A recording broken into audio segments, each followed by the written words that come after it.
Hello Libras, it's Kim Jolene with Finding Your Fiji, and I'm here doing your monthly reading for the month of March 2017.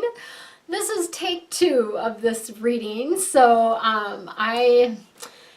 sometimes stuff happens and this is the way it goes. So I'm redoing this particular portion of the reading. The deep dive reading that I record after this one went through without a hitch. And so I've been called to use the same cards that we had when I originally did this recording, and we're doing it again. So we are going to do your theme of the month, then we'll be getting some general guidance, and then we'll be diving into more of the money piece of things, like finances for this particular month. And then I am including a Feng Shui quick tip video at the end of this one, so watch for that. And that will give you just the quick tips are going to be just quick things that you can do Feng Shui wise to help attract more positive energy to your space. And this one today is going to be about the most important area in your home. Okay, so let's go ahead and get started. We've got the 5 of water coming in for you guys. The water cards are all about the depth of emotion, and this particular card is about basically you not seeing the positive in what's happening in your life, okay? So sometimes we get in a situation where it's like, how can this possibly be good? And what they're wanting to share with you is that everything happens for you, okay? Everything is happening for you to learn more about yourself and for you to become more of who you really are, okay? So this 5 of water is really, where things didn't turn out the way that you wanted them to. And you're a little bit crying over the spilled milk about it rather than seeing the positive in it. So what we're encouraging you to do around this is really take some time to get curious about why this turned out the way it did. Maybe you didn't follow your intuitive guidance. Maybe you let your head rule the day and just didn't follow what your heart was telling you was right and true, okay? So that could be something that's happening for you around this. Whatever it is, let go of that this should be different, because it shouldn't. It should be exactly the way it is, and there's gifts in that for you. So find them. Okay, so then we have the 2 of air coming in. The air cards are all about your intellect and kind of your head stuff, right? This 2 of air is kind of our stalemate card, right? It's about you being at a crossroads or not being able or willing to make a decision about something, okay?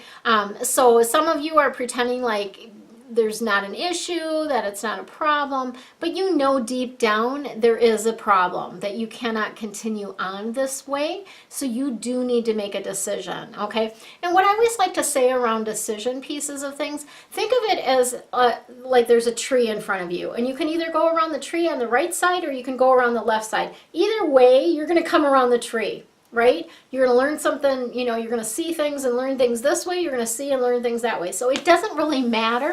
Just make a decision, okay? And when I say it doesn't really matter, because you will be, if it's not your highest path and purpose, you will be nudged back to where you belong, okay? And it's just, you might need a detour to learn more about yourself. There's all kinds of different things that can be going on there. So that's what the 2 of air is about. Then we have the 10 of air coming in. So if you go ahead and make this decision, I feel like then the 10 of air is about you coming out of a difficult situation, okay? This is about, it's about change, okay? So it's the end of things that were a little bit more troubling, and this is a time of change for you. The other piece that comes in around this is that, yes, you can expect things to get better now, and you're also evolving something forward. And the way they phrase it on the card is about recovering from an addiction, okay? So addictions can be all kinds of manner of things. Of course, you can be addicted to drugs and alcohol and that type of thing, but you could also have like an addiction to drama. And an addiction to drama shows up like this, when something happens and you retell the story, you tell it with, you just make it sound way worse than it is. Like you just to kind of get a rise out of people, or to, to just be more dramatic about things, okay? So lots of times people do that. So why do people do that? People do that because that is the way that they feel alive, okay? By creating drama, it helps them feel more alive. And when they don't create drama and they're just going along, sometimes they have sort of they're in kind of a numb state, right? And so this drama helps them feel alive, and that's why they continue to do it. So what I'm going to just say about that is catch yourself. Pay attention. If this is you creating drama out of circumstances and things that don't need to be dramatic, and nothing really needs to be dramatic, if we, truth be told, right? But if you are creating that out of something out of nothing, blowing things out of proportion, that type of thing, just pay attention and notice, and then get curious about that. Like, wonder why I'm doing that. Like, what is that about? Is it a need for significance? Is it again, a need to feel more alive? Is it a need to be noticed? Is it, attention getting type of thing, right?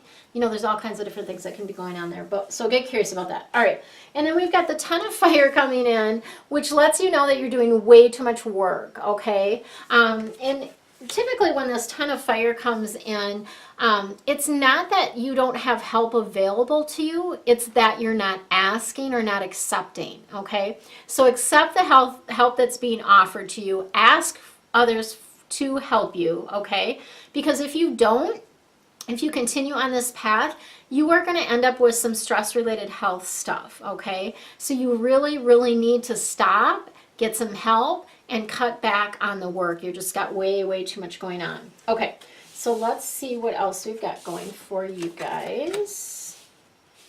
All right. So we've got, so related to your finances, what's coming in is Archangel Jeremiel is letting you know that all is well. Everything is happening exactly how it's meant to happen, with hidden gifts, right? Here we have that hidden gifts again. Another sign around finding the gifts and what's happening to you. So I know, lots of times when people struggle financially, it does make you take a look at what you're spending your money on, right? It might make you budget more. It might have you become aware of when you're using shopping for therapy versus actually shopping because you actually need something, right? Needs and wants are two different things. So just know that Archangel Jeremiel is letting you know that everything is well. And then Archangel Raguel is coming in with clairsentience. And so this is around noticing the thoughts and feelings, mainly your physical and emotional feelings that you're getting, because that's guidance for you, okay? When things show up in your body, your physical body, and when you have emotions, that is guidance for you, okay? And what they want to say around that, if you would just follow that guidance that you're getting, things would flow a lot better financially for you, okay?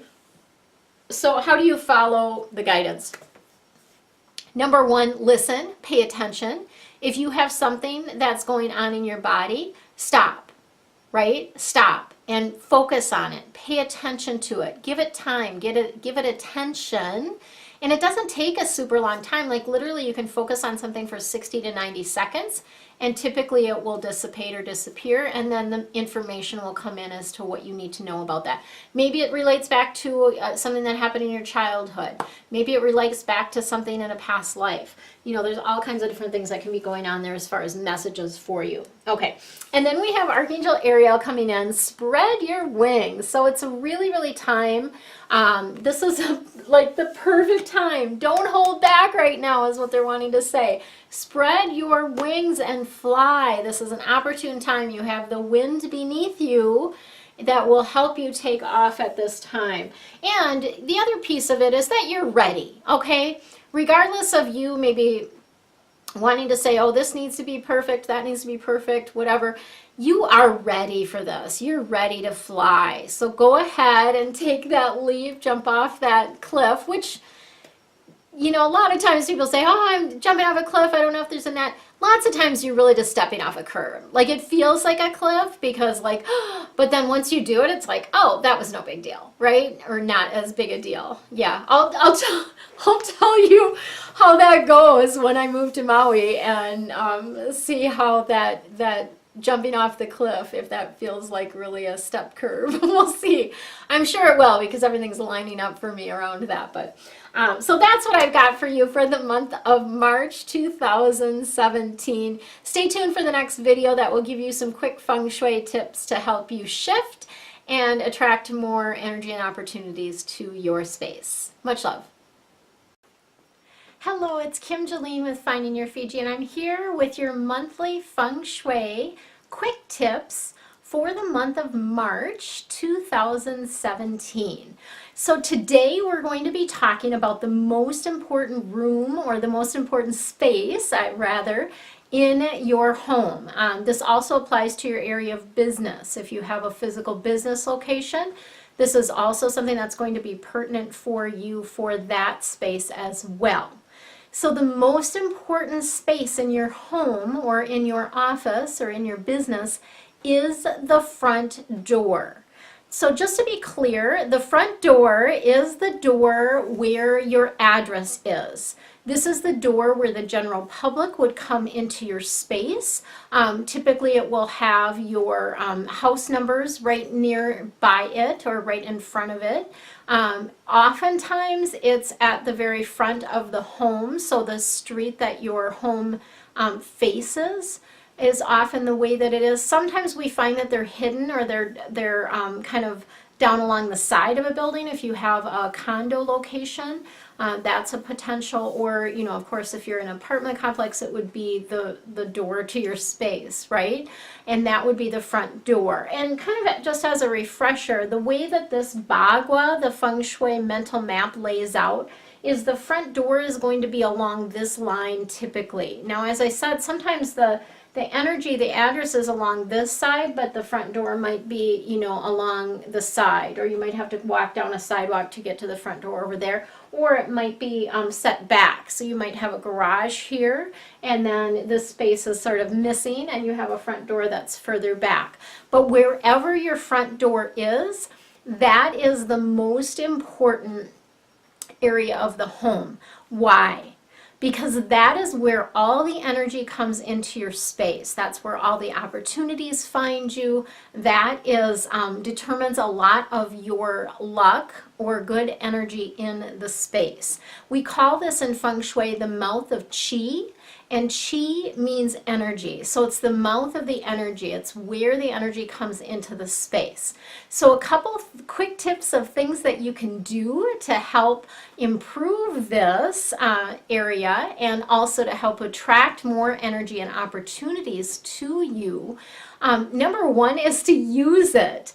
So use the front door. Lots of people, in particular where I'm from, Minnesota, we, particularly in the winter, often use our garage door to enter our space. So we park in the garage and then we'll come in through the garage door. So lots of people never use their front door.